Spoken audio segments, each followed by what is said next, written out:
kalian saat ini? Baik. Coba kalau digambarkan dengan 3 emoticon itu, saya mau tanya dulu Matthew, kamu nomor berapa? Yang tengah. Oke, lumayan ada. Tera, kamu yang mana? Yang kanan Bu. Yang kanan, benar? Niko. Yang mana nih? Saya yang kanan deh Bu. Yang kanan, benar. Ya Bu. Oke, yang lainnya gimana? Siapa yang paling kiri? Ada nggak yang paling kiri? Siapa ya? Ada yang paling kiri? Benar, aman berarti ya. Yang nomor 2, ya biasa aja lah gitu. Oke, lumayan lah. Nomor 3, yang semangat. Ya.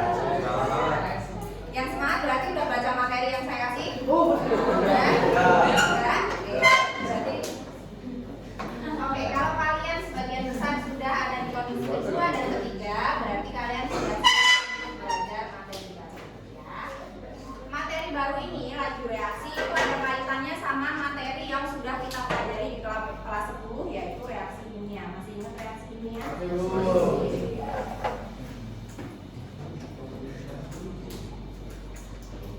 Untuk hari ini, yang akan kita pelajari di 2 jam pelajaran ini, nanti kalian pertama menganalisis dulu pengaruh konsentrasi dan suhu terhadap laju reaksi. Kemudian yang kedua, nanti kalian merancang percobaan sederhana untuk menyelidiki pengaruh salah satu faktor terhadap laju reaksi. Sebelum ke tujuan yang pertama, pastinya kita atau kalian juga harus memahami dulu apa itu laju reaksi ya. Nanti di kegiatan pembelajaran ini kalian akan diskusi kelompok, ada kegiatan diskusi kelompok dan presentasi. Karena ada diskusi kelompok berarti nanti diharapkan kalian kemampuan kolaborasinya ditunjukkan. Yang kedua, tapi bukan cuma kolaborasi doang, kemandiriannya juga harus ditunjukkan karena kalau bekerja dalam kelompok itu kalian juga tetap harus memberikan andil di kelompoknya ya kan? Kemudian yang pada saat presentasi berarti kalian harus mempresentasikan hasil kalian dengan baik, komunikasinya juga ditunjukkan yang baik, kemudian kreativitasnya dan berpikir kritisnya juga harus dilihatkan ya, diperlihatkan. Oke, kalian tahu ini nggak? Kimchi proses pembuatannya gimana sih? Fermentasi. Pernah nggak sih ada yang bikin kimchi di sini? Nggak ada. Nanti coba deh bikin, gampang kok. Tapi menurut kalian dalam proses pembuatan kimchi atau proses fermentasi secara umum itu kira-kira ada yang gagal nggak? Kenapa gagal kira-kira? Ada faktor-faktor penentunya kan, berarti supaya pembuatan kimchi atau fermentasi itu berhasil kan ada faktor-faktor penentunya. Nah, salah satu faktor penentunya itu akan kalian pelajari di laju reaksi ini. Kalau kalian sudah memahami materi laju reaksi, kemudian nanti kalian akan aplikasikan ke contohnya misalkan pembuatan kimchi. Kalau kalian sudah paham, pasti presentase gagalnya itu semakin kecil karena kalian sudah tahu nih ilmunya gimana sih caranya supaya membuat kimchi atau fermentasi zat yang lainnya itu menjadi berhasil.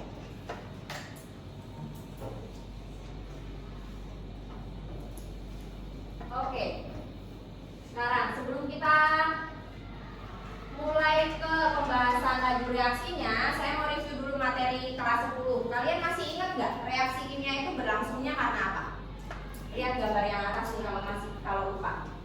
Ada CH4, di situ ada CH yang saling berdekatan, molekulnya bulat-bulat. Kemudian di situ ada molekul O2. Kemudian ternyata produknya itu menghasilkan H2O sama CO2. Digambarkan molekulnya seperti itu. Coba. Reaksi kimia itu dapat berlangsung karena, coba perhatikan molekul-molekul di atasnya. Karena ada apa? Kenapa CH di molekul CH4 itu bisa terpisah? Kemudian di produknya C-nya itu ternyata dia berikatan sama O, kemudian H-nya bisa berikatan sama O juga. tadinya O2 dia jadi 1, ternyata bisa terpisah dari 2. Karena apa? Berarti di situ ada apa?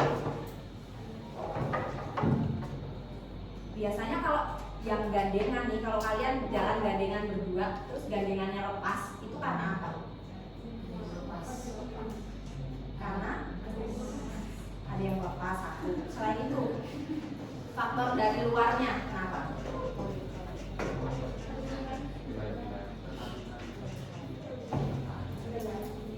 Kenapa nih? Kenapa coba? Coba diilustrasikan. Ada molekul O2 nih saling berdekatan kan?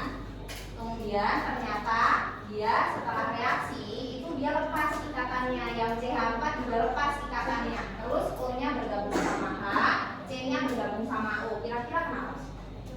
Karena ada apa di situ? Molekulnya saling ngapain? Kok bisa ikatannya lepas?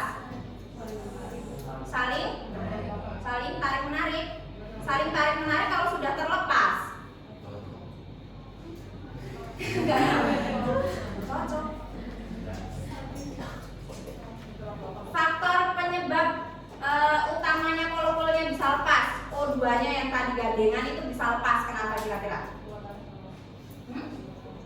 Terus lepasnya itu ternyata dia nempel sama C sama H. Berarti ada interaksi nggak antara CH sama O2-nya? Ada. Interaksinya ngapain emang kira-kira? Tarik menarik. Tarik menarik. Tolak menolak. Kalau tolak menolak itu dong. Lepas. Karena ada apa? Kira-kira? Karena ada tabrakan atau tumbukan. Jadi molekul CH4 sama molekul O2-nya itu saling bertumbukan atau bertabrakan. Makanya ikatannya lepas tuh. Mereka tabrakan dulu. CH4 sama O2-nya itu tabrakan dulu. Setelah tabrakan, ikatannya antara O sama C sama H-nya itu lepas. Setelah terlepas, mereka akan membentuk molekul baru H2O sama C. Nah, sekarang pertanyaannya, kalau dalam reaksi kimia, apakah terbentuk zat baru di situ? Dalam reaksi kimia terbentuk zat baru nggak? Zatnya beda kan? Yang pertama, reaktannya apa di situ? CH4 dan O2. Terus produknya apa? H2O sama CO2. Berarti satu ciri-ciri reaksi kimia itu adalah terbentuk zat baru. Yang kedua, kalau zat baru berarti sifatnya sama nggak kayak reaktannya? Enggak ya. Berarti ciri-ciri reaksi kimia yang pertama adalah terbentuk zat baru. Yang kedua sifatnya beda. Pasti sifatnya beda. Kalau dia menghasilkan zatnya sama, kira-kira namanya reaksi kimia atau bukan? Bukan, ya. Kalau menghasilkan sifatnya yang sama, berarti reaksi kimia atau bukan? Jadi reaksi kimia itu harus menghasilkan zat baru dengan sifat yang berbeda. Sampai sini udah ingat materi reaksi kimia? Oke, sekarang kita perhatikan yang ini. Tadi saya sudah sampaikan tentang tumbukan antar partikel yang menjadi syarat terjadinya reaksi kimia. Perbedaan antara yang gambar atas sama gambar bawah apa coba? Ada yang menyampaikan? Angkat tangan terus menyampaikan. Salah nggak apa-apa? Saya, Bu. Oke, gantian. Rasya. Kalau yang atas tumbukannya tidak efektif, Bu. Oke, tumbukannya tidak efektif. Ciri-cirinya apa di situ? Tidak berubah, Bu, antara produk dan reaktannya. Oke, produk sama reaktannya tidak terjadi perubahan. Jadi dia disebut tumbukannya tidak efektif. Lalu yang kedua, Ila coba. Kalau gambar yang bawah itu tumbukannya efektif karena dia menghasilkan Oke. Untuk gambar yang kedua atau yang bawah itu disebut dengan tumbukan efektif karena dia menghasilkan produk dengan rumus molekul yang berbeda dari reaktannya. Benar ya? Jadi kalau reaksi kimia tadi syaratnya supaya terjadi itu harus ada tumbukan efektif supaya menghasilkan yang tadi sudah disebutkan sifat zat baru sama rumus molekul dari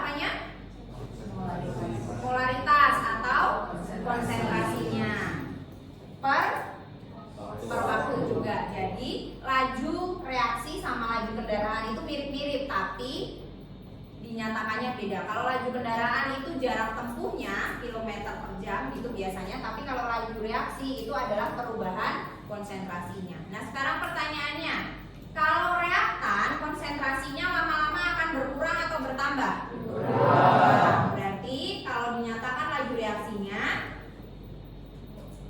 reaksi dinyatakan dengan perubahan reaktannya menjadi berkurangnya konsentrasi reaktan per waktu. Kalau dinyatakan dengan perubahan dari produknya, perubahan konsentrasi produknya, penambahan konsentrasi produk per waktu. Oke. Apa perbedaan gambar yang di kiri atau yang di kanan? Atau yang di kiri dulu, gambar apa itu? Korosi logam. Yang di sebelah kanan namanya apa? Masih belum ketemu? Ini biasanya ada di dalam gua, tadi yang saya sebutin. Di dalam gua. Yuk, siapa yang masih ingat pelajaran geografi? Apa itu? Stalaktit dan stalaktit itu yang atas atau yang bawah? Stalaktit beda ya namanya, yang dari atas sama yang dari bawah itu namanya beda tuh. Stalaktit sama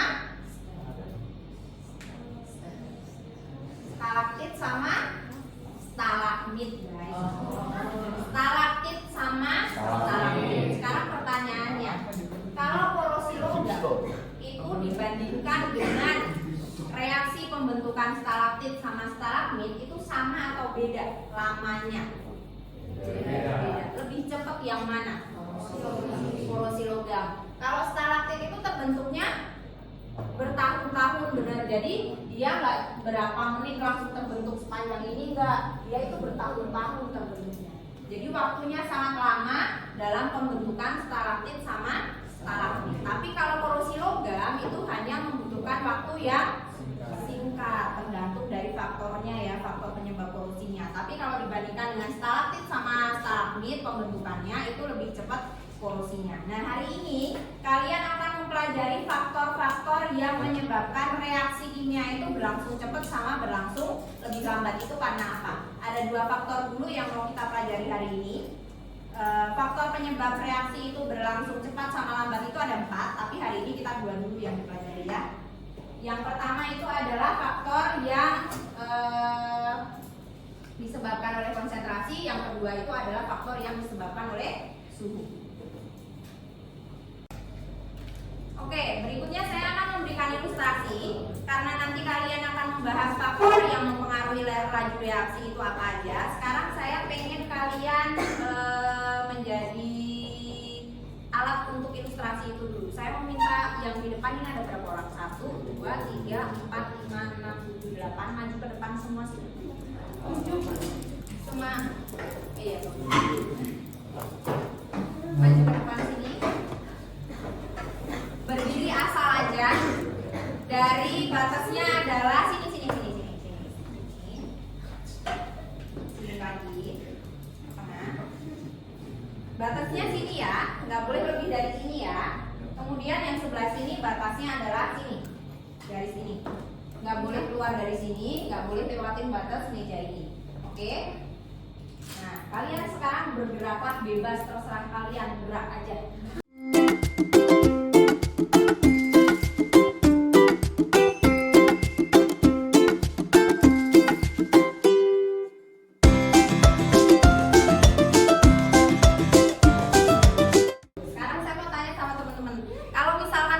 Geraknya itu beneran memenuhi tempat di sini. Kan kalau tadi malu-malu kan, ada jaraknya kan. Kalau mereka gerak beneran nih, jalan memenuhi ruangan ini, kira-kira ada tumbukan nggak antara satu orang dengan yang lainnya? Oke, bisa dipahami? Berarti ada tumbukan antara, kalau misalkan ini molekul 1, molekul 2, molekul 3 sampai dengan molekul 7, berarti kemungkinan ada tabrakan dari ketujuh molekul itu, ya kan? Nah, sekarang saya mau minta Violet, Luisa, Arthur, sama Feril maju ke depan.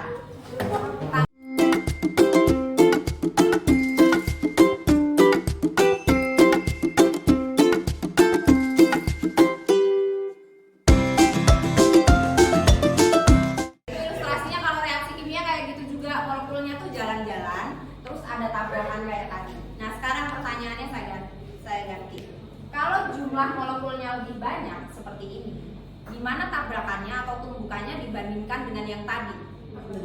Lebih banyak. Jadi kalau molekulnya sedikit, tumbukannya sedikit. Kalau molekulnya jumlahnya banyak, tumbukannya semakin banyak. Dengan ilustrasi tadi, saya tadi sudah menyampaikan bagaimana tumbukan yang terjadi dengan jumlah orangnya sedikit. Tumbukannya sedikit. Bagaimana tumbukan yang terjadi dengan jumlah orangnya lebih banyak? Sorry, ini hanya harus lebih banyak. Lebih banyak. Tumbukannya lebih banyak.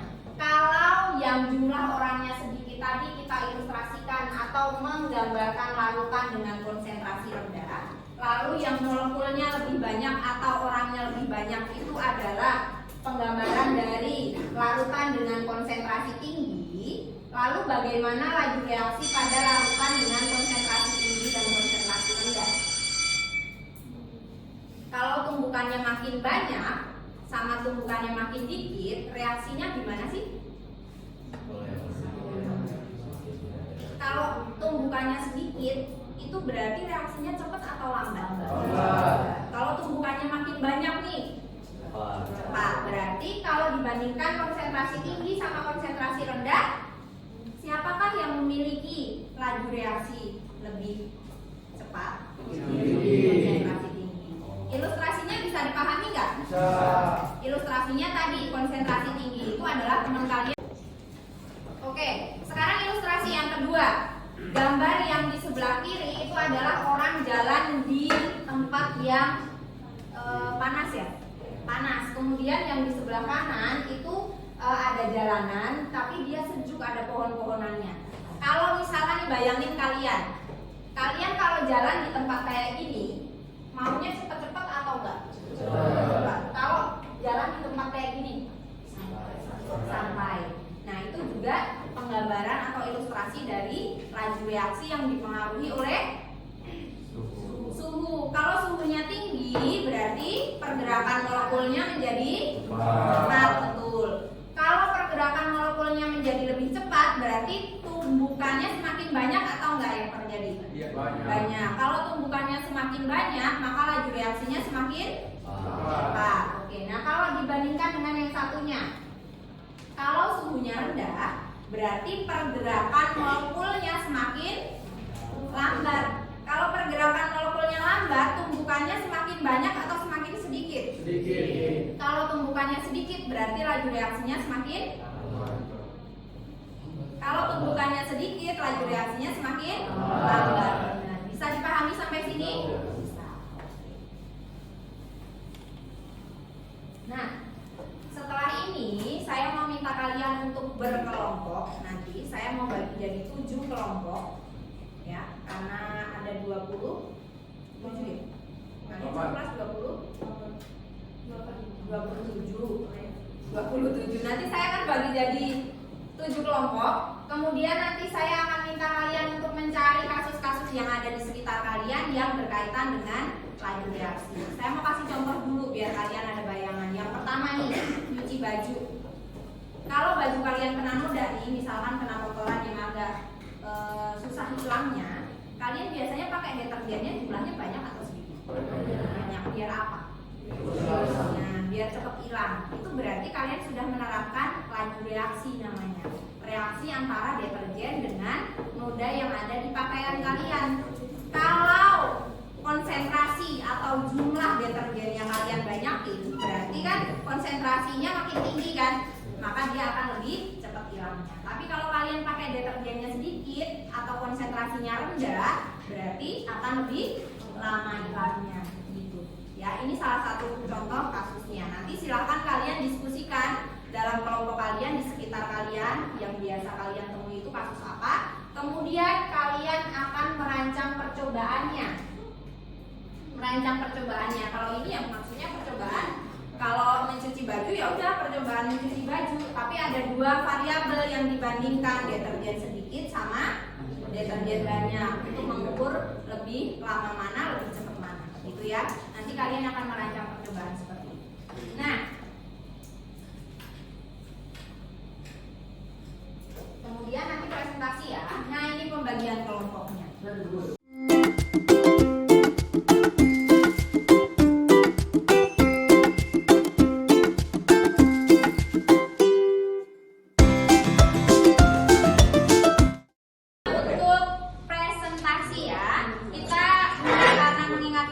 mungkin tidak bisa semua kelompok presentasi, jadi perwakilan kelompok butuh presentasi. Setelah itu nanti karena filenya ini bisa kalian akses semua, nanti kalian boleh bantu koreksi hasil pekerjaan dari kelompok lain setelah ini ya. Oke, siapa yang mau presentasi? Siapa yang udah siap presentasi? Oke, kelompoknya Tora dan kawan-kawan silahkan presentasi.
Terima kasih kelompok 7.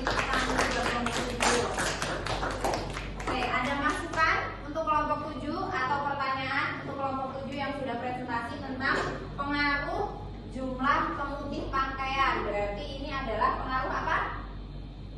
Dia kelompok 7 mau menganalisis pengaruh konsentrasi terhadap laju reaksi ya. Yang ini adalah penerapan pengaruh konsentrasi. Ada yang mau ditanyakan atau memberikan masukan? Kelompoknya Julian dan kawan-kawan, ada masukan untuk kelompok 7 atau pertanyaan? Sudah jelas yang disampaikan? Sudah. Oke, kelompoknya Niko dan kawan-kawan? Nggak ada? Kelompok lain? Sudah bagus ya presentasinya. Oke, tadi diskusinya juga untuk kelompok ini sudah bagus. Semua ikut diskusikan ya tadi ya. Saling melengkapi ya tadi. Oke, kalau gitu terima kasih untuk kelompok 7, boleh kembali ke tempat. Karena tidak ada pertanyaan tadi dari kelompok-kelompok yang lain, tapi hasil dari diskusi kalian juga ternyata sudah bagus-bagus.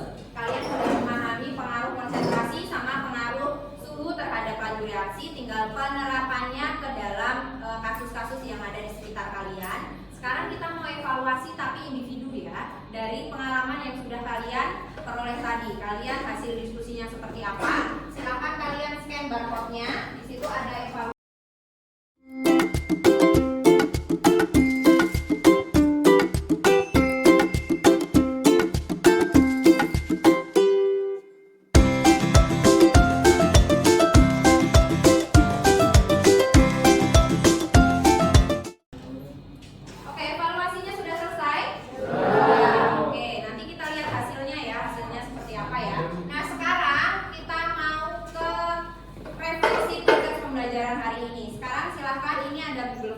Google Form-nya ini silahkan kalian isi.